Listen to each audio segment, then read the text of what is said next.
right, man. I know I missed the Warriors Jazz game on Sunday, WrestleMania weekend. Sorry. Priorities. Anyways, I know the Warriors won that game. Clay had another big shooting night. I think he had 30-something points. Jonathan Kuminga made his return, and he had a really good night. I think 20 and 10 for him. Warriors won at home. So that, said many times, just get the ones that you should get. Don't overdo it. Just win. Win when you need to. And following that game, last night the Warriors were back in LA to face LeBron and the Lakers. No Anthony Davis in this game. He had the headache. He had a headache. And it was feeling a little nauseous. Apparently LeBron was sick too, but look who actually plays and look who doesn't. Everything we've said about Anthony Davis in the past remains to be true. Soft guy. Maybe ironic coming from me, but it is what it is. It is what it is. Again, I'm not in the NBA, so. Anyways, Warriors, absolute missile firestorm on that Lakers hoop. I don't know what happened, but that was probably the best shooting night at Staples Center I've seen from a Warriors team ever. The Warriors notoriously suck in this arena. They just, whatever it is, before LeBron, with LeBron, they just cannot seem to function properly. Every game feels ugly. Steph maybe has a stretch or two where he looks good, but the game is just bad. It looks ugly. It's playing ugly. A lot of mistakes or piss poor defense on both that. It's not a good feeling as a Warriors fan whenever they go to this arena. Again, with or without LeBron, it doesn't matter. It's always been weird. Anyways, in this game, we talked about in one of these games, I think it was against the Rockets, like a week ago, when the Warriors, specifically Steph and Clay, absolutely lit the Rockets up efficiently and just torched them from three. That was a two-man effort shooting-wise. The whole team obviously shot well against the Rockets, but this game here, the Warriors, like I said, it was a firestorm out there. The Warriors finished the game shooting nearly 60% from the field. They shot 26 of 41 from three, which is good for 63.5%. It was just a ridiculous shooting night. It's hard to really go into much detail other than that. It was just a really, really good shooting night. Everyone in the Warriors uniform was hitting. I mean, Jesus, dude. Draymond hit 5 threes. I don't even remember a game in 2016 where Draymond was hitting 5 threes. You know what I'm saying? Andrew Wiggins hit 3. Clay was 5 of 10 from 3 for 27 points. Steph was 6 of 6 from 3 for 23 points. Gary hit 2 threes. Pods was 3 of 3 from 3. Chris Paul hit 1. Kuminga hit 1. I mean, everyone in a Warriors uniform that was putting up a jump shot was taking threes and was making them. Contested, not contested, catch and shoot, step back, side step. It was just ridiculous, man. It was just ridiculous. It's one of those games where, and the Warriors have had that happen to them, where it's like, I mean, you think you're having a solid game, and then the opponent just doesn't miss. And it's just like, well, what are you going to do? This is just their night, So from that standpoint, I would say it was just one of those nights. I don't really want to say the Warriors just completely outplayed them, because for most of the game, there were a couple points where the Warriors ran away with a lead. But for the most part, the Lakers were still in the game. Obviously, no Anthony Davis, but when LeBron left the floor, obviously, everything went to hell for the Lakers. No shock there. But that team, man, they're a tough matchup for the Warriors. And you see, again, great shooting night for the Warriors, but let's just be honest here. Are we going to see another game where the Warriors play the Lakers and then the Warriors shoot nearly 60% from the field and shoot nearly 65% from three? I mean, they were one off from a franchise record of threes made in a game. It's not going to happen again, okay? Let's just call a spade a spade. This was just one of those nights. The Warriors ran into a hell of a shooting night. They brought it at a very good time because this was a must-win for them if they want to get out of the 10 seed potentially. So They needed this, and they got the job done in pretty spectacular fashion. But as far as the playoffs go, are the Warriors going to be doing this? No. Anthony Davis will be there. It's just not going to happen. It's going to look a lot worse. Again, it's going to be very tight, very ugly. Guarantee. That's what I'm assuming a Warriors-Lakers matchup is going to be. Both teams have their issues defensively. I think the problem is that the Warriors' issues are far more related to size and then IQ as opposed to the Lakers, where it's like if Anthony Davis is there, they're going to have good paint defense for the most part, at least against the Warriors. But the perimeter defense just needs to be more consistent. You know, they've got guys that can defend, but they need to be consistent. You know, the Warriors need that, but the Warriors just don't really have a way to match up with the Lakers physically. You know, the Lakers can sit there and throw Cam Reddish and blitz and double team and do all they want to try and, you know, disrupt Steph. The Warriors don't really have much to disrupt the Lakers. You know, they can try Draymond, they can try Trace, they can try Wiggins on LeBron or Kuminga on LeBron.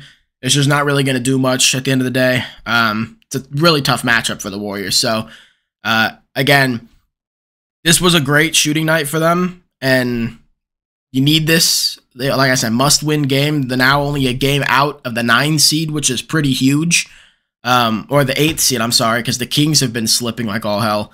Yeah, Warriors are only a game out of the 8th seed, 2 games out of the 7th seed. I don't know if they'll be able to get there, but I think they could get to the 8th seed potentially with the Kings slipping. They're only a half game back of the Lakers now.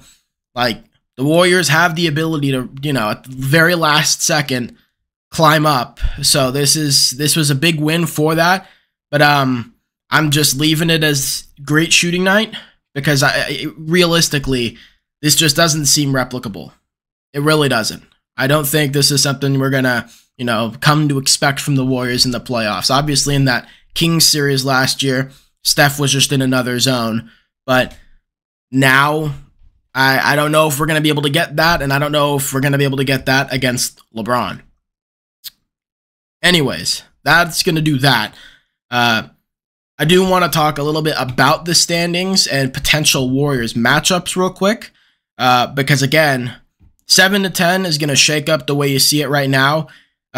You could potentially see the Suns fall to the Suns get back up to the 6th seed and the Pelicans drop to the 7th seed. So this play-in tournament right now, you're really looking at Pelicans, Suns, Kings, and Lakers as a Warriors fan. Those are potential play-in matchups. None of them are easy. None of them are easy. We've talked about before, Phoenix, they're a solid team. They've got their roster issues, but they're one of those squads where they have 3 legit bucket getters, and you catch them on a good game, it's really hard to beat. You can't go shot for shot with them. They have more guys that can hit big time shots. You know, bottom line. The Kings are, they've fallen a little bit from grace from where they were last year. Obviously injuries have kind of been an issue for them, but the defense is still just a problem for them. They don't really have a defensive roster, and we just see on a consistent basis that kills them. You know, their offense can be so strong and powerful, but the defense is just really problematic, and it always ends up biting them in the ass. And obviously with Malik Monk now being out and other injuries they dealt with throughout the season, it's just led to them falling and falling and falling in this standing. And now they're at the 8th seed, and they might slip further. You know, they might just keep falling. So the Lakers are, like I said, in my opinion, toughest matchup out of these potential play-in fights here. I think the Pelicans are a little bit tough, but last time the Warriors played the Pelicans, Draymond did a fantastic job on Zion.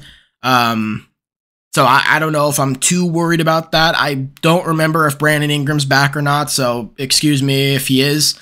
If he's not, that makes things easier for the Warriors. One less big name to worry about. But if he is there, that's a problem. Brandon Ingram is, again, kind of in that just tough bucket getter, you know, echelon, I guess.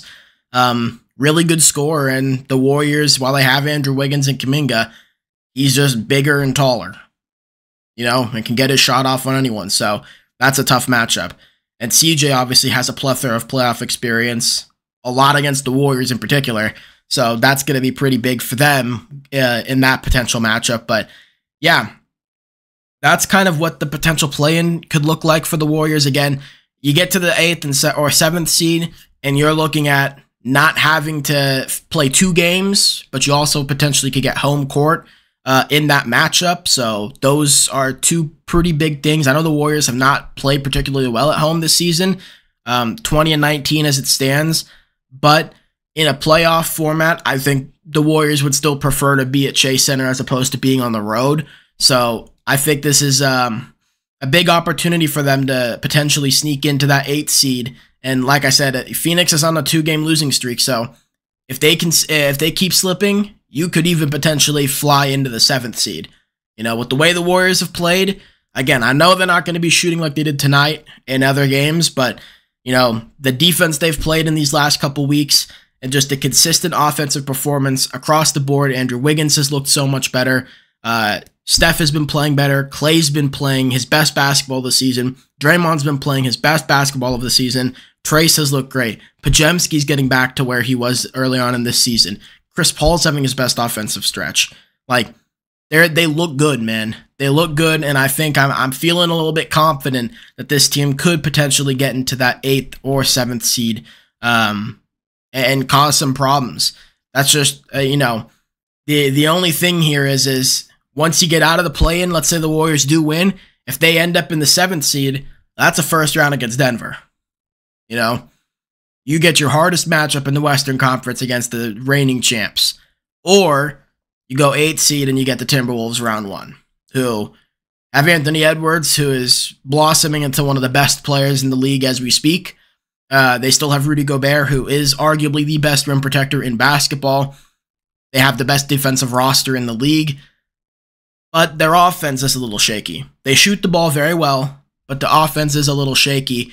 So matchup-wise, could the Warriors be, you know, potentially going for strategy here to try and fit in where they could potentially face the Timberwolves round 1? I don't know. But either way, like I said, there's just really no breaks in this Western Conference. Every matchup is tough. I mean, the Clippers are on a 4-game win streak. Dallas has been on fire. They're 9-1 in their last 10. They're on a 4-game win streak. Nuggets and Timberwolves are tied for first place, both on 2-game win streaks. It's just it's a tough road ahead for the Warriors. It's a tough road ahead, but that's kind of how things are going to potentially shake up in that potential set of matchups. So, yeah, going to be a lot for the Warriors to deal with, but they're playing really good basketball, and I think if they can just keep the defense going in the right direction, yeah, I think they could potentially make some noise here. I've been shocked by how well they've played lately. Like I said, that matchup against the Lakers is just a tough one. It's just physically speaking, that's a tough one.